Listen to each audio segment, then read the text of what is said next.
SolveYourTech.com, your source for how-to guides and tutorials. Welcome to our video about how to filter unknown senders on iPhone. If this guide helps you out, then please consider subscribing and liking this video. Your iPhone has an option that allows you to split your text messages into two different lists.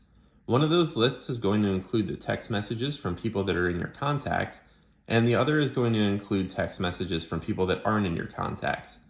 The setting is called Filter Unknown Senders, and you can enable it by going to Settings, scrolling down, and choosing the Messages option. You can then scroll down again, and you just need to find this Filter Unknown Senders option in the Message Filtering section. Now it's going to sort all of the messages from people who are not in your contacts into a separate list in the Messages app.